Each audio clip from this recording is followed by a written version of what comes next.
आखिर भगवान परशुराम के वो कौन से 3 शक्तिशाली शिष्य थे जिन्हें देवता भी नहीं मार सकते थे? आखिर वो कौन से शिष्य थे जिन्होंने स्वयं अपने गुरु परशुराम जी से युद्ध किया था? आखिर वो कौन से शिष्य हैं जिन्हें भगवान परशुराम जी युद्ध में नहीं हरा पाए? आखिर भगवान परशुराम जी के उन 3 शिष्यों में ऐसी क्या खास बात थी कि देवता भी उनसे डरते थे? आखिर परशुराम जी के शिष्य को ऐसे कौन से अस्त्रों का ज्ञान था? आखिर परशुराम जी के इन 3 शिष्यों के आगे स्वयं भगवान श्री कृष्ण भी क्यों नतमस्तक हो गए? नमस्कार दोस्तों, आप सभी का स्वागत है महाज्ञान यूट्यूब चैनल में। अगर वीडियो पसंद आए तो वीडियो को लाइक, शेयर और चैनल को सब्सक्राइब करके बेल आइकन को प्रेस करना मत भूलिएगा। और एक बार सच्चे दिल से कमेंट बॉक्स में जय श्री कृष्ण लिखना मत भूलिएगा। रामायण, महाभारत, भगवत पुराण और कलिक पुराण इत्यादि धर्म ग्रंथ हैं जिसमें भगवान विष्णु के अनेकों रूपों के बारे में बताया गया है। भगवान परशुराम के पिता का नाम जमदग्नि और माता का नाम रेणुका था। माता रेणुका ने 5 पुत्रों को जन्म दिया जिनके नाम वासुमान, वासुशेष, वासु, विश्वासु तथा राम रखे गए। राम की तपस्या से प्रसन्न होकर भगवान शिव ने उन्हें फरसा दिया था, इसलिए उनका नाम परशुराम पड़ गया था। भगवान परशुराम को शस्त्रों की शिक्षा दादा त्रिचिक, पिता जमदग्नि और शस्त्र चलाने की शिक्षा राजश्री, विश्वामित्र और भगवान शंकर से प्राप्त हुई थी। परशुराम योग, वेद और नीति के पारंगत माने जाते हैं। ब्रह्मास्त्र जैसे बड़े बड़े शस्त्रों का उनको ज्ञान था। उन्होंने महर्षि विश्वामित्र एवं त्रिचिक के आश्रम में शिक्षा प्राप्त की। बताया जाता है कि सुकन्या नाम की स्त्री से उनका विवाह हुआ था। इन्होंने अपने पिता के खून का बदला 21 बार धरती से क्षत्रियों का नाश करके लिया था, जिनके क्रोध से देवी देवता भी डरते थे और जिनके क्रोध को शांत करने के लिए स्वयं बजरंगबली को कई महीनों तक युद्ध करना पड़ा था। परशुराम जी को 8 चिरंजीवियों में से एक कहा जाता है। साथ ही इन्हें आज भी इस धरती पर जीवित माना जाता है। परशुराम जी ने भगवान भोलेनाथ की तपस्या करके अपने क्रोध को शांत किया और अनेकों अस्त्र शस्त्र का ज्ञान प्राप्त किया। साथ ही अपनी शक्तियों का सही उपयोग करने के लिए शिक्षा देने का निर्णय किया। तब परशुराम जी ने 3 ऐसे शिष्यों को शिक्षा दी जिनको किसी भी प्रकार के अस्त्रों से मारना नामुमकिन था। महाभारत के युद्ध में जिनको हराने के लिए खुद भगवान श्री कृष्ण को भी छल करना पड़ा। तो चलिए जानते हैं कौन है वो 3 शक्तिशाली शिष्य जिन्हें मार पाना असंभव था।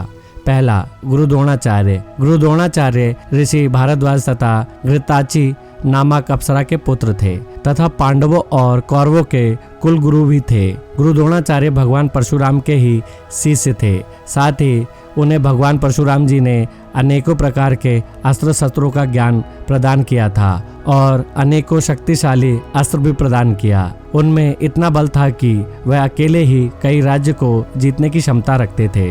गुरु द्रोणाचार्य इतने शक्तिशाली थे कि वो बिना किसी अस्त्र का प्रयोग किए बिना ही पांडवों की आधी सेना का विनाश कर सकते थे, वह भी सिर्फ अपने हाथों की शक्ति से। गुरु द्रोणाचार्य को सभी प्रकार के अस्त्र शस्त्र चलाने आते थे, जिसमें नारायण अस्त्र, ब्रह्मास्त्र भी शामिल है। द्रोणाचार्य ही दोनों तरफ की सेनाओं को ज्ञान देने वाले गुरु माने जाते हैं। महाभारत के युद्ध में जब भगवान श्री कृष्ण ने गुरु द्रोणाचार्य को पांडवों की सेना का विनाश करते देखा तो भगवान श्री कृष्ण ने भीम से कहा कि गुरु द्रोणाचार्य को सीधे तौर पर नहीं मारा जा सकता, उन्हें मारने के लिए छल का प्रयोग करना पड़ेगा। तब भगवान श्री कृष्ण ने भीम से कहकर एक अश्वत्थामा नामक हाथी को मरवा दिया और हर तरफ खबर फैला दी कि अश्वत्थामा मारा गया। यह सुनकर द्रोणाचार्य ने हथियार डाल दिया और तब धृष्टद्युम्न ने द्रोणाचार्य का वध कर दिया। इस प्रकार गुरु द्रोणाचार्य की मृत्यु हुई, जो कि छल पूर्वक किया गया, नहीं तो उन्हें मार पाना किसी भी योद्धा के बस की बात नहीं थी। दूसरा, कर्ण। कर्ण महाभारत के सर्वश्रेष्ठ धनुर्धारियों में से एक थे। भगवान परशुराम ने स्वयं कर्ण की श्रेष्ठता को स्वीकार किया था। कर्ण की वास्तविक मां कुंती और कर्ण और उनके 6 भाइयों के धर्मपिता महाराज पांडु थे। कर्ण के वास्तविक पिता भगवान सूर्य थे। कर्ण का जन्म पांडु और कुंती के विवाह के पहले हुआ था। कर्ण दुर्योधन का सबसे बड़ा मित्र था और महाभारत के युद्ध में वह अपने भाइयों के विरुद्ध लड़ा।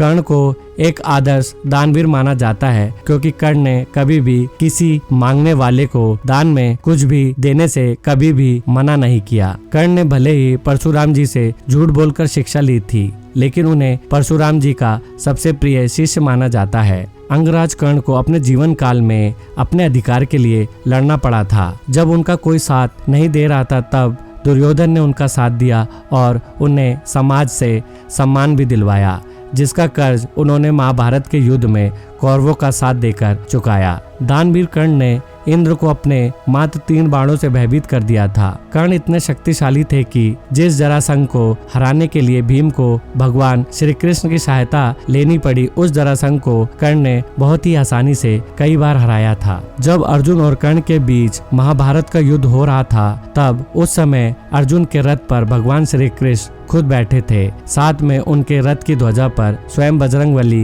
विराजमान थे। तब भी कर्ण के बाण उनके रथ को 3 इंच खिसका देते थे, जिसकी तारीफ स्वयं श्री कृष्ण करते नहीं थक रहे थे। कर्ण की मृत्यु के पीछे एक कारण भगवान परशुराम जी द्वारा दिया गया श्राप भी था, क्योंकि कर्ण ने भगवान परशुराम से शिक्षा झूठ बोलकर प्राप्त की थी, जिसका पता चलने पर परशुराम जी ने उन्हें श्राप दिया था। महाभारत के युद्ध में भगवान श्री कृष्ण यह बात भली भांति जानते थे कि जब तक कर्ण के पास कुंडल व कवच रहेगा, तब तक उन्हें मार पाना नामुमकिन था और उन्हें केवल छल की सहायता से ही मारा जा सकता है। इसलिए युद्ध से पहले खुद देवराज इंद्र ने छल की सहायता से कर्ण के कुंडल और कवच को निकलवा लिया, जिसके कारण कर्ण की मृत्यु हुई, साथ ही पांडवों की जीत सुनिश्चित हो सकी। तीसरा, भीष्म पितामह। भीष्म पितामह महाभारत के सबसे महत्वपूर्ण पात्रों में से एक थे। राजा शांतनु और माता गंगा के पुत्र भीष्म, जिन्होंने आजीवन हस्तिनापुर को एक संरक्षक के रूप में सहायता दी। देवव्रत, जो अपने भीष्म प्रतिज्ञा के कारण भीष्म नाम से विख्यात हुए। भीष्म पितामह ने जब भी युद्ध के लिए शस्त्र उठाए तो उन्होंने हमेशा विजय प्राप्त की। वो अपने जीवन काल में किसी भी युद्ध में पराजित नहीं हुए। भीष्म पितामह को खुद भगवान परशुराम जी ने सभी प्रकार के अस्त्रों की शिक्षा प्रदान की थी। भीष्म ने अपने जीवन काल में बहुत सारे योद्धाओं से युद्ध लड़ा और उन्हें हराया, जिसमें से एक उनके गुरु परशुराम जी खुद है। महाभारत युद्ध के दौरान भीष्म पितामह अकेले ही पांडवों की लाखों सेनाओं का विध्वंस किए जा रहे थे। यह दृश्य देखकर भगवान श्री कृष्ण ने खुद अर्जुन को उनकी शक्ति के बारे में बताते हुए कहा कि एक बार महामहिम भीष्म ने स्वयं सूर्यदेव को ललकारा था। यह बात सुनकर अर्जुन भगवान श्री कृष्ण से पूछते हैं, क्या सच में भीष्म पितामह के पास इतनी शक्ति है? जिसका जवाब भगवान श्री कृष्ण हाँ में देते हैं। साथ ही यह भी बताते हैं कि उन्हें इच्छा मृत्यु का वरदान भी प्राप्त है। साथ ही पांडवों को उन्होंने अपनी मृत्यु का रहस्य बताया था, जिसके कारण भीष्म पितामह को युद्ध में मार पाना आसान हुआ और इस तरह महाभारत के युद्ध में पांडवों की जीत हुई। तो दोस्तों, आप सभी को पता चल गया होगा कि भगवान परशुराम जी के वो कौन से 3 शिष्य हैं जिनसे देवता भी डरते थे। तो दोस्तों, आज के वीडियो में बस इतना ही। अगर वीडियो पसंद आए तो वीडियो को लाइक, शेयर और चैनल को सब्सक्राइब करके बेल आइकन को प्रेस करना मत भूलिएगा। और तब तक के लिए बाय, टेक केयर, अपना ख्याल रखिएगा।